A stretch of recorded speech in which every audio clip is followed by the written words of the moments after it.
guys, I got my first 1500 metres of the season tomorrow. I've only ever run one 1500 metres before, but because of my lack of experience I had no idea how to race it and ended up running 4:34. I'm actually in the best shape of my life now, but I'm terribly inexperienced when it comes to track races, so I'm really excited to see what I can run. This is my first race as an under 20. The race will be under 17s, under 20s and seniors, so I'll be quite far back. I'm still an under 17 until September for road races, which is pretty cool.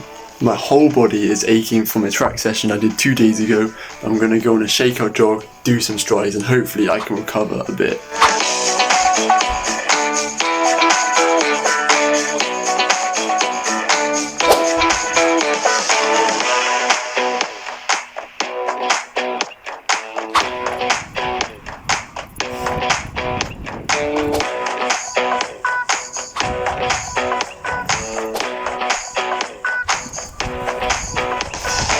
Just gone back from my shakeout jog, did just under 6k with 4 by 20 second strides, so I'm just going to stretch and roll out now and hopefully my legs feel better.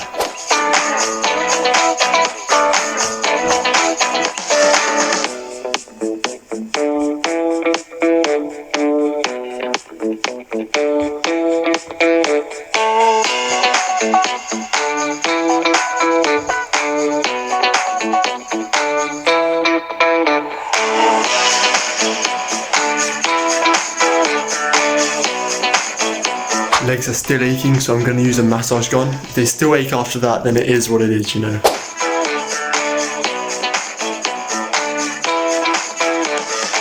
Okay guys, so it's race day now. My legs are still hurting though, but there's nothing I can do about it. It is what it is, I've just got to deal with it. It won't slow me down by much, to be fair. Spikes I'm wearing are just some cross country. The spikes I'm wearing are just some spikes of choice are just some The spikes of choice are just some cross-country spikes, nothing fancy, but they should do the job. But yeah, I will see you at the track.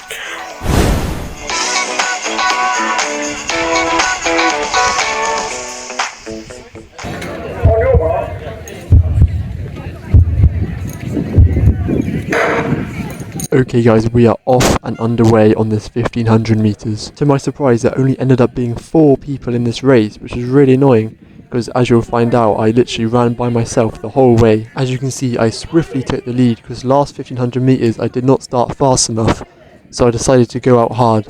Because of how unfamiliar I am with track races, I was very nervous beforehand, and my belly was aching, my mouth was really dry, but I still went off at an honest pace. In hindsight, I do regret it. I should have sat behind the people behind me, but you know, you live and learn. I zoomed by 300 metres in about 50 seconds, and this is when many people will consider I committed a war crime.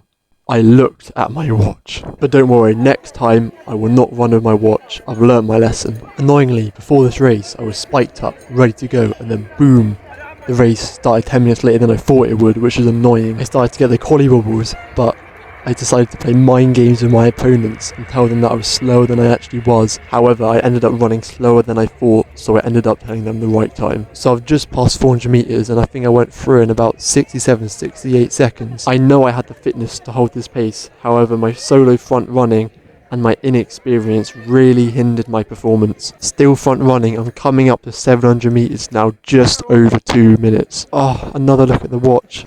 I'm so sorry guys, you track athletes out there are probably fuming at me, no! Just past 800 metres, this was the moment I got overtaken. Looking back at it, I should have hung on with them, but I have no idea how much I had in the tank because I'm just not used to this sort of distance. I ended up getting demoralised and the gap grew bigger and bigger and bigger.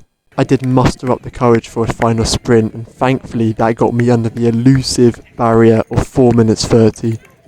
I ended up running 4:29.41, which was a 5-second PB.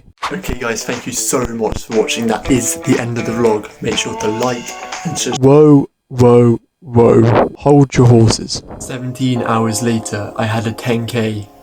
Bristol 10k.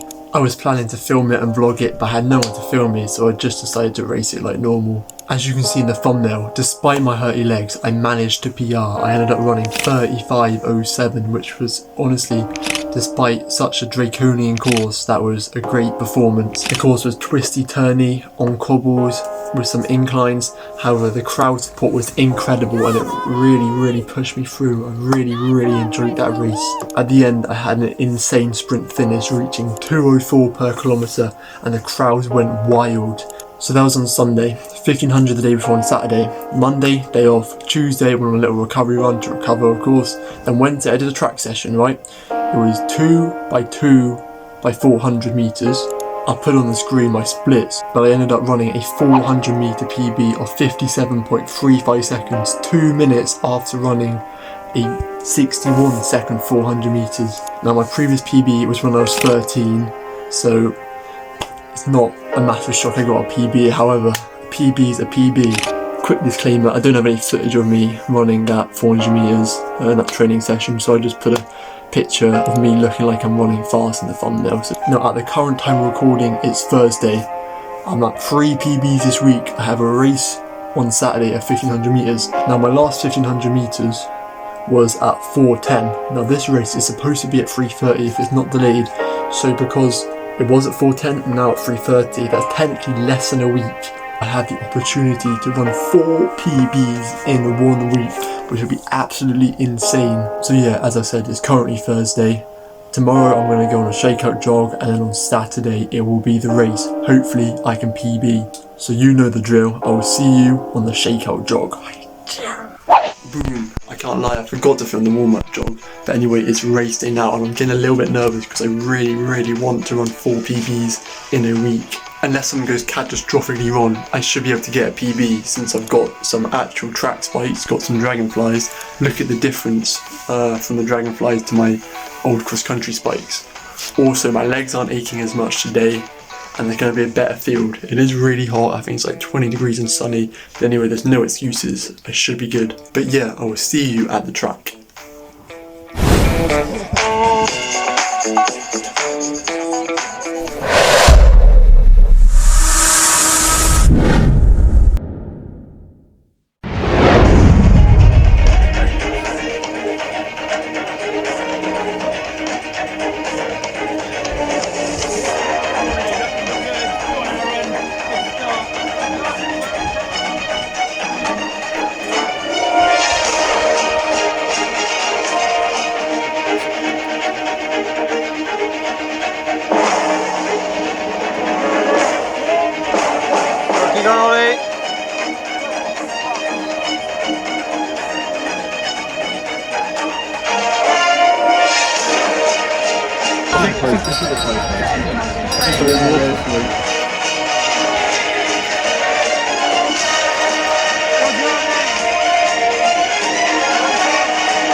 This shouldn't be possible. I've done it. 4 PBs in 1 week. Saturday, 1500 metres in 4:29.41. Sunday, 10k in 35:07. Wednesday, 400 metres in 57.35. And Saturday, 1500 metres in 4:21.54. Let's go. I ended up running a negative split. I went through 400 metres in about 71-72 seconds. Then I went through 800 metres in about 2:20-2:21 seconds. I did the second half in 4:15 pace. There's definitely much more to come in the future. I could definitely hold that pace throughout the 1500. So many things were better than last week. I had proper spikes. My legs weren't hurting that bad.